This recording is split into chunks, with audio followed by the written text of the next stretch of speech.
Your dog noticed you were tired before you did.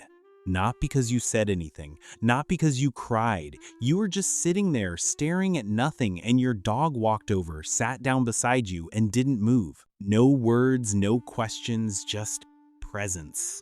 And something about that felt like the first breath you'd taken all day. If you've ever felt more understood by a dog than by most people in your life, this video isn't going to judge you for that. It's going to explain why that happens and why it makes complete sense. There's a kind of exhaustion that doesn't show on your face. You still answer emails. You still smile at the right moments. You still say, "I'm fine," and mean it just enough to get through the day. But underneath that, your nervous system is running on empty. You've been holding yourself together for so long that being around people, even people you love, starts to feel like one more thing you have to manage. That's emotional exhaustion. And it doesn't announce itself loudly, it just quietly makes human connection feel harder than it used to. Emotionally drained people don't stop wanting connection. They stop wanting connection that costs them something. And that's where dogs come in. Here's what nobody really talks about. When your nervous system is overstimulated, every social interaction carries a hidden weight. You're not just talking to someone. You're reading their tone, monitoring their mood, choosing your words carefully, wondering if you said too much, wondering if they're upset, adjusting, performing, managing, all of it happening beneath the surface, automatically, exhaustingly. Psychologists call this emotional labor. And for people who are already drained, it doesn't feel like a small thing.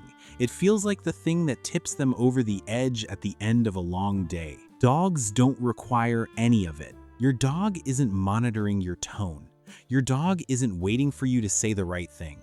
There's no social performance, no emotional management, no silent expectation hanging in the air. You walk through the door and your dog is just glad you're home. That's not a small thing. For an exhausted nervous system, that's everything.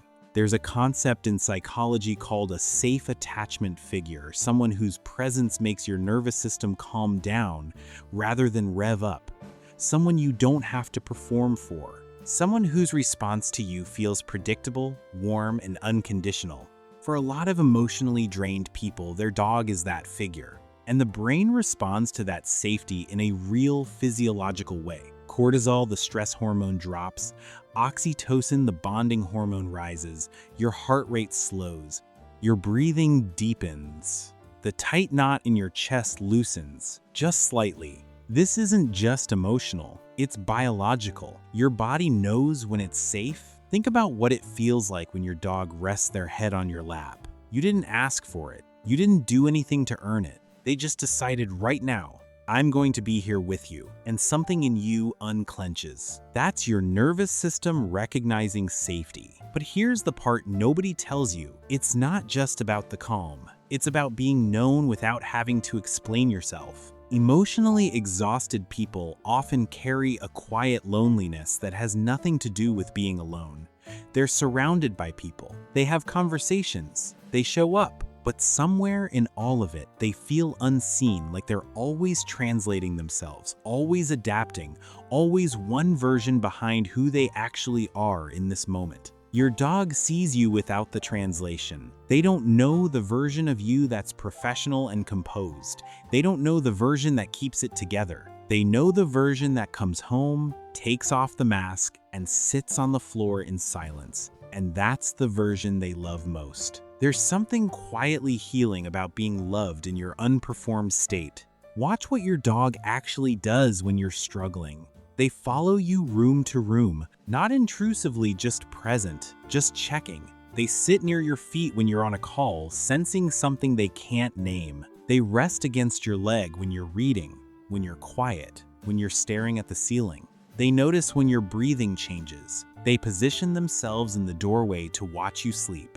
They are tracking you, not out of neediness, out of attunement. Emotionally attuned connection is something humans crave deeply and rarely receive without effort. We have to ask for it. We have to explain. We have to be vulnerable in ways that feel risky. With dogs, the attunement is just there, constant, quiet. undemanding. For someone who has spent the day performing emotional stability, they don't feel that kind of presence is the most restoring thing in the world. Here's where it gets interesting. The relationship between emotionally drained people and their dogs tends to deepen over time, not because the person changes, but because life does. When you're younger, you might have more energy for loud connection, larger social circles, more tolerance for noise, more capacity to engage. But as you move through life, as you experience loss, burnout, disappointment, the quiet accumulation of carrying things alone, your nervous system learns. It learns what drains it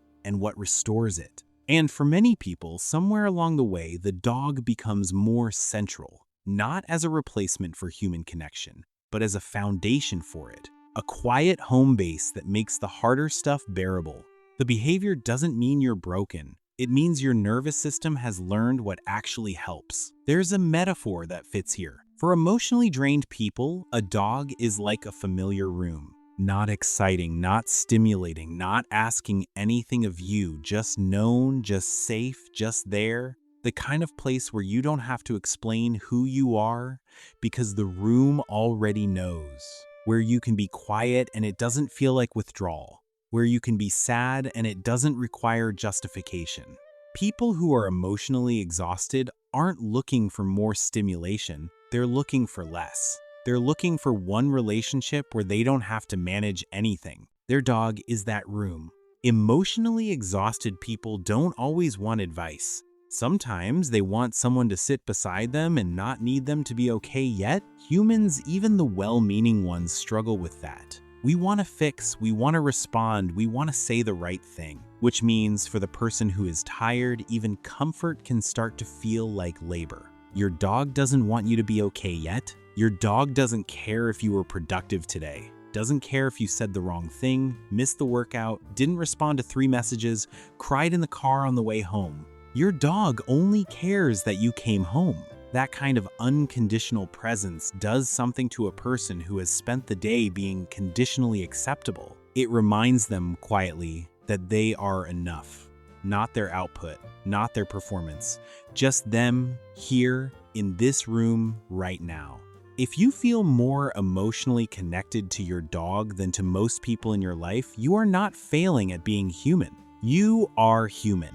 You are tired in a way that is real and valid, and your nervous system has found something that helps. Something that doesn't judge, doesn't drain, doesn't need you to be more than you are right now. That's not avoidance. That's wisdom. The bond between emotionally drained people and their dogs is so deep precisely because it asks for nothing while giving everything. Presence, calm, recognition, safety. The quiet, unwavering message that you are not alone, even when you feel invisible to everyone else. Maybe that's why it cuts so deep, because your dog doesn't love the version of you that's holding it together. Your dog loves the version of you that's tired.